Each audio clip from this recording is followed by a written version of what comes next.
Olá, meus irmãos, tudo bem? Passando aí para deixar mais uma reflexão. Desculpa aí o reflexo dos óculos na lente aí, né? Mas não tem jeito, quem usa óculos, até para fazer a gravação aí, fica com reflexo. E também desculpa um pouco do barulho, porque eu estou gravando no meu trabalho e tem uma avenida bem movimentada na frente aqui. Mas eu vou tentar fazer com que seja audível, né? Como diz um amigo meu, eu vou tentar fazer com que esse áudio seja legível. Vamos lá.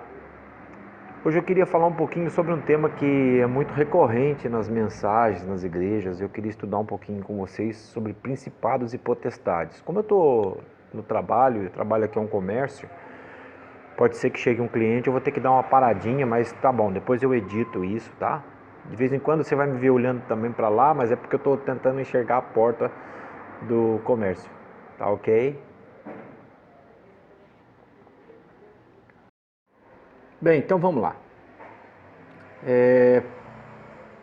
Paulo escreve aos Efésios, porque não temos que lutar, Efésios 6:12, porque não temos que lutar contra a carne, o sangue, e sim contra principados, contra potestades, contra os príncipes das trevas desse século, contra as hostes espirituais da maldade nos lugares celestiais.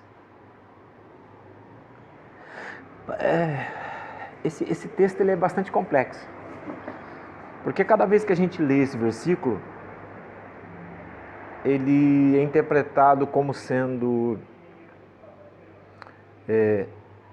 totalmente espiritual, classes de demônios.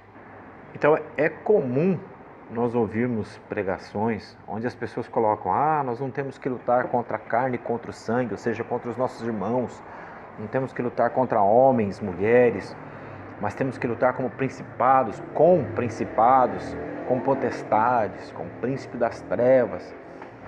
E colocam como sendo classes demoníacas, entidades, né? Existem entidades que são príncipes, então são principados. Existem potestades, então abaixo ou acima, depende da interpretação do exegeta, entre aspas aí, né? Contra os príncipes das trevas, contra Satanás, contra o príncipe das trevas, Satanás. Contra as hostes espirituais da maldade, e tem hostes ainda que estão acima. Então, faz-se uma grande confusão por causa da interpretação da palavra grega que define cada uma dessas classes para o português. E é sobre isso que eu queria falar. Paulo ele tem uma visão muito filosófica, é chamado de visão helenista, ou seja, visão grega, dada a sua formação. Paulo formado na escola de Gamaliel. Paulo era da cidade de Tarso, na Cilícia, atual Turquia, né? Paulo era de cidadania romana em função do seu pai ter cidadania. Há uma discussão se é comprada ou não, porque o pai era judeu, nascido em Tarso, na região da Cilícia. Mas o alvo não é dissertarmos aqui qual era a forma como Paulo se identificava como cidadão romano. Mas fato que Paulo era judeu de judeus e tinha cidadania romana. Mas ele era um camarada que estudou na escola de Gamaliel, né? Uma escola de formação farisaica. Então Paulo tinha uma cultura, e a cultura que dominava as escolas naquela época era a cultura grega. Então Paulo tinha uma visão muito grega, muito helenista da vida, muito filosófica da vida. E ele começa a dissertar então num grego não num grego koiné, um grego comum, mas um grego mais sofisticado, o que ele entendia como sendo classe de domínio. E, infelizmente, as nossas interpretações colocam todos eles como sendo entidades espirituais, e não são.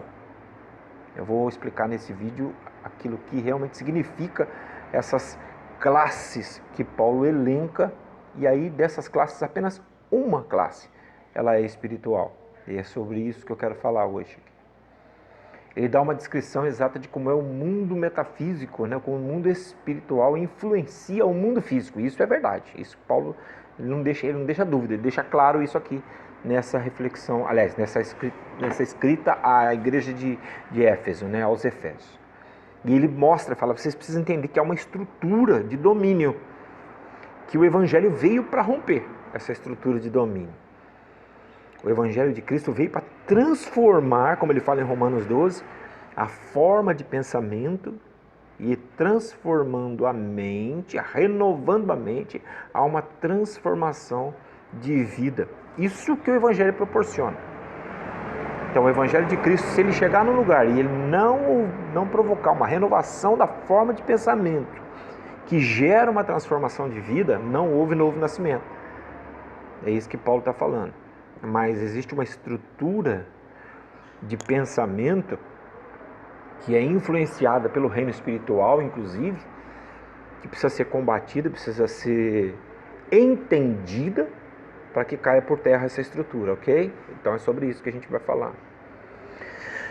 Na descrição de Efésios 6, versículos 1 a 10, ele mostra como é estar submisso ao governo de Deus. E ele fala ainda de uma forma implícita que é a existência de dois governos paralelos, de reinos paralelos. Um é o governo de Deus, né? Que é o reino de Deus, e que há um principado. Veja, não é um governado por um rei, mas um principado governado por um príncipe. E um reinado governado por um rei. Então nós estamos, quando em Cristo, submetidos, submissos ao governo de um rei, não ao governo de um príncipe. Ok? E a gente precisa entender que há dois governos paralelos no mundo espiritual que se opõem entre si e a raça humana está no meio.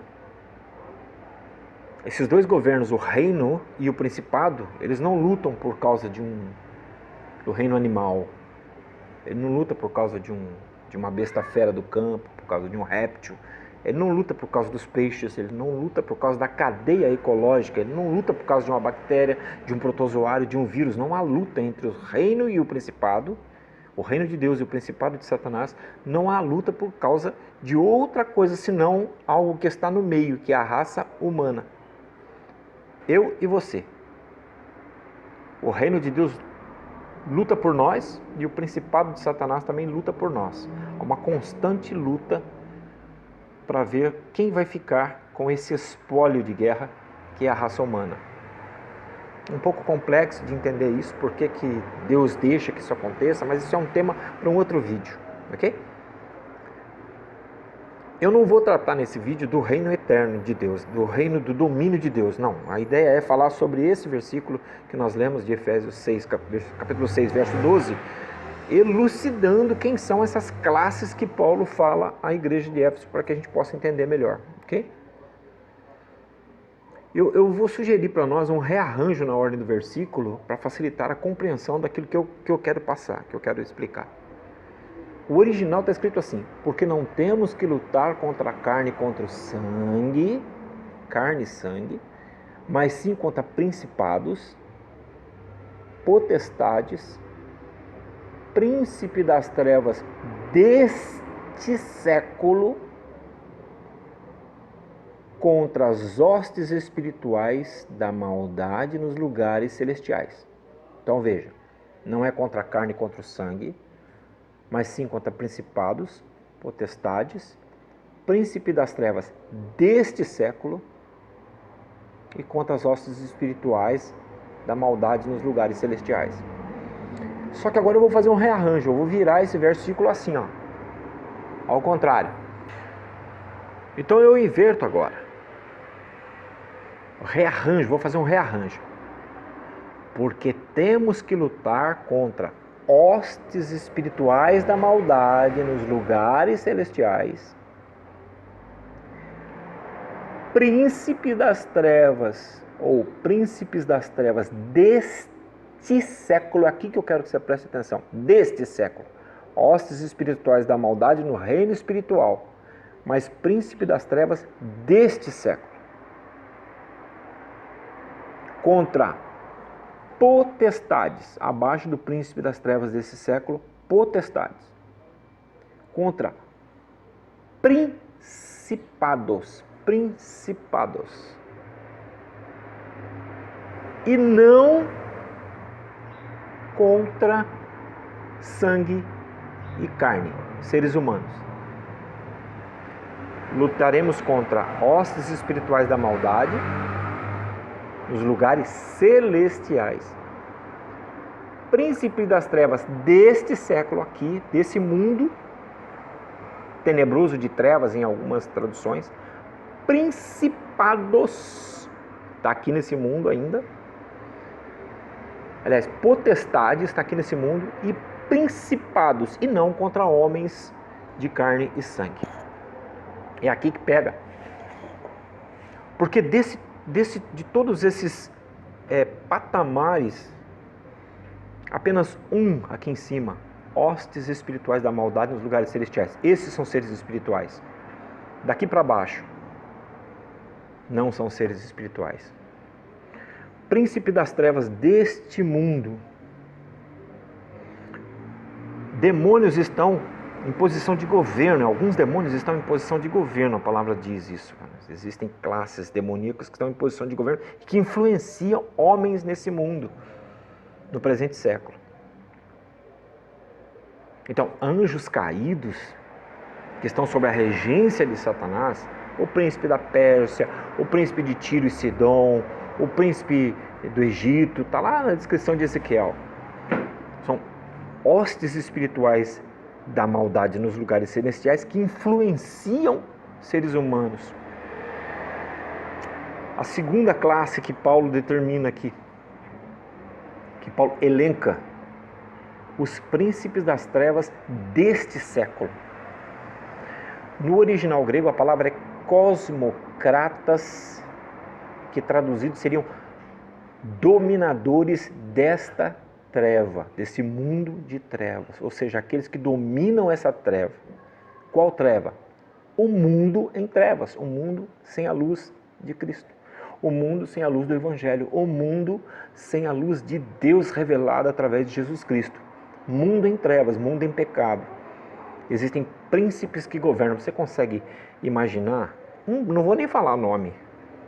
Ainda mais agora, nessa questão política que nós estamos vivendo no Brasil, né, que todo mundo virou agora especialista em política. Eu não vou falar de política, mas você consegue elencar um que seja um príncipe, um cosmocrata, alguém que governa um país, uma cidade, um estado, uma grande nação, e esse camarada só faz coisas que são das trevas. Esse camarada é influenciado por hostes espirituais da maldade. É esse cara que Paulo está falando, príncipe dominador deste século, está lá na NVI, na Nova Versão Internacional, deste século, homens, aqui é homens que têm a cabeça influenciada por seres espirituais da maldade. Camarada rouba, camarada desvia dinheiro, corrupção. Existe corrupção hoje no mundo, e principalmente no Brasil, em que o homem desvia tanto dinheiro que se ele tivesse 10 vidas, ele não usaria isso, mas ele continua desviando, sendo corrupto, porque ele está governado por um reino espiritual da maldade, por um demônio, por um ser espiritual. Entende isso? Ok. Homens ocupam essa segunda posição. Depois Paulo fala de potestades. A palavra grega para potestade nesse texto é exousia. Eu poderia falar um pouquinho mais sobre exousia, porque exousia é uma palavra tripla. Então, no grego, a palavra exousia significa autoridade em português. Como eu disse, 3 palavras compõem a palavra exousia, que é direito, legitimidade e capacidade.